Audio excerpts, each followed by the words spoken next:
আসসালামু আলাইকুম।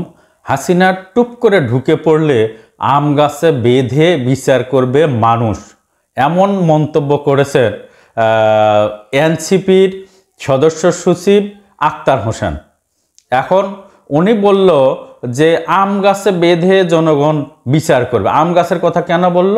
কারণ এই কথাটা উনি বলছে চাঁপাইনবাবগঞ্জে। আপনারা জানেন বাংলাদেশের মধ্যে অত্যন্ত সুস্বাদু রসালো মিষ্টি আম পাওয়া যায় চাঁপাইনবাবগঞ্জে। এই জন্য উনি আম গাছের কথাটা এখানে বলছে।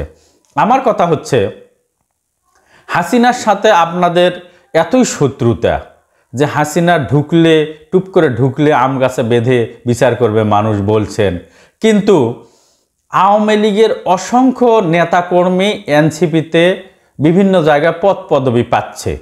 এ বিষয়ে আপনারা কঠোর পদক্ষেপ কেন নিচ্ছেন না? শুধুমাত্র যারা ঢুকলো মিডিয়াতে আসতেছে, তারপরে দেখার পরে তাদেরকে বহিষ্কার করলেন, কেন জেনে শুনে তাদেরকে সদস্যপদ দেওয়া হচ্ছে বা হচ্ছে না? জেনে শুনে তাদের তদন্ত করে যাদেরকে সদস্য দেওয়া হবে তাদের সম্পর্কে বিস্তারিত জেনে আপনারা বিভিন্ন জেলা উপজেলায় কুমটি দেন। অসংখ্য ডিস্ট্রিক্টে আমি দেখলাম পত্রিকাতে যে আওয়ামী লীগের নেতাকর্মীরা এনসিপিতে যোগ দিচ্ছে। তাহলে এখানে তো কথাটা কেমন হলো না? একদিকে আওয়ামী লীগের শত্রুতা করছেন, আরেকদিকে আওয়ামী লীগেরই কিছু নেতাকর্মীকে আপনারা দলের মধ্যে ঢুকে নিচ্ছেন।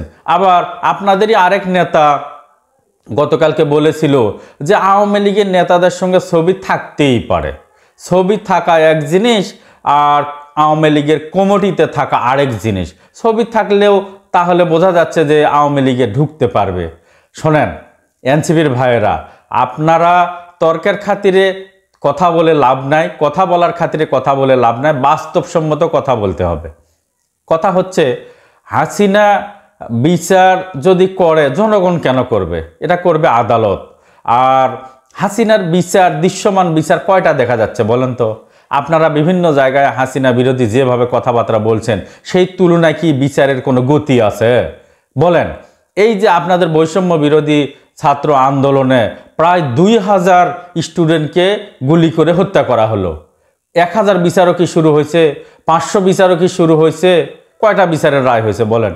এই যে 2-3 দিন আগে দেখলাম যে আদালত অবমাননার জন্য শেখ হাসিনার বিরুদ্ধে 6 মাসের কারাদণ্ড, শেখ হাসিনাকে আর কি 6 মাসের কারাদণ্ড।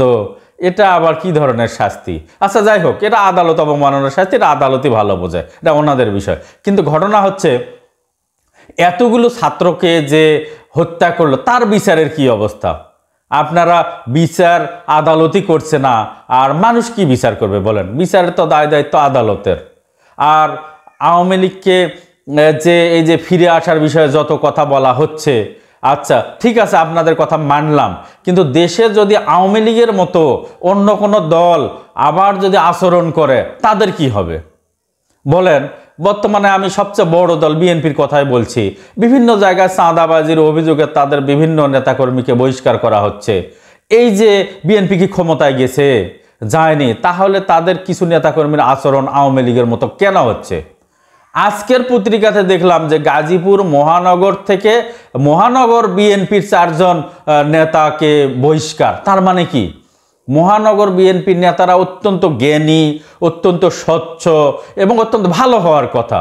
সেখানে কেন তারা দ্বন্দ্বে জড়াবে বা চাঁদাবাজি বা অন্য কোনো অকারণ, যে কোনো কারণেই অকারণ কেন যাবে তারা?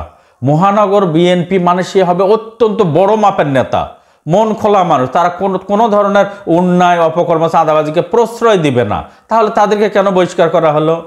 অর্থাৎ আওয়ামী লীগ যে অপকর্মগুলো করেছিল, অন্য কোনো দল যদি এই অপকর্ম করে তাহলে কিন্তু সরাসরি জনগণ বলবে যে আওয়ামী লীগই ভালো ছিল। বিধায় আমি অনুরোধ করব, শুধুমাত্র এনসিপি নয়, শুধুমাত্র বিএনপি নয়, বর্তমানে বাংলাদেশে যতগুলো রাজনৈতিক দল আছেন, কোনো দল যদি দলের কর্মী বা ছোট নেতা যদি অপকর্মে জড়িত হয়, তাৎক্ষণিক কঠিন থেকে কঠিনতর শাস্তি দিতে হবে। ছোট মোটো শুধু বহিষ্কার করলে হবে না, কঠিন শাস্তি দিতে হবে। না হলে কিন্তু জনগণ আবার বলবে যে আওয়ামী লীগে ভালো ছিল। জনগণকে বলার এই সুযোগ দেওয়াই যাবে না। যারা এই সুযোগ সৃষ্টি করে দিচ্ছে তাদেরকে দ্রুততর বহিষ্কার করে কঠিন শাস্তি দিতে হবে, সেটা যেই দলেরই হোক।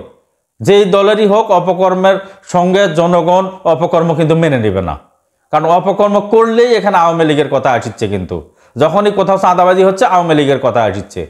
তারা চাঁদাবাজি করছে আওয়ামী লীগ লক্ষ লক্ষ কোটি কোটি টাকা, কিন্তু এখন 500-1000 টাকা চাঁদাবাজি করলেও সেটা কিন্তু বিশাল মাপের প্রকাশ হয়ে যাচ্ছে, বড় মিডিয়াতে চলে যাচ্ছে। সুতরাং সতর্ক থাকতে হবে। যদি সতর্ক না থাকা হয় তাহলে কিন্তু ধীরে ধীরে ধীরে ধীরে জনগণ আবার কনভার্ট হয়ে সবাই কিন্তু বলা বলি চেষ্টা করবে যে আওয়ামী লীগই ভালো ছিল। বিধায় আমি সতর্ক করছি, আপনারা মুখে যা বলবেন বাস্তবে কঠিন থেকে কঠিন সিদ্ধান্ত নিতে হবে, কঠিন কাজ করতে হবে। সকল ধরনের দলকে একটা ঐক্যমত্যে পৌঁছিতে হবে। কোনো দলই হোক সন্ত্রাসীমূলক কার্যক্রম করতে পারবে না, চাঁদাবাজিমূলক কার্যক্রম করতে পারবে না, এই বিষয়ে একমত হতে হবে। এই বিষয়ে দলের লোকেরা আপনারা বসে সংস্কার করেন। যেই দলই হোক কোনো ধরনের চাঁদাবাজি, সন্ত্রাসী বা দখলবাজির সঙ্গে জড়িত হলেই তাকে দ্রুত গতিতে ব্যবস্থা নেওয়ার জন্য বিনীত অনুরোধ করে আমি আমার কথা শেষ করছি। ভালো থাকবেন, সুস্থ থাকবেন। আসসালামু আলাইকুম।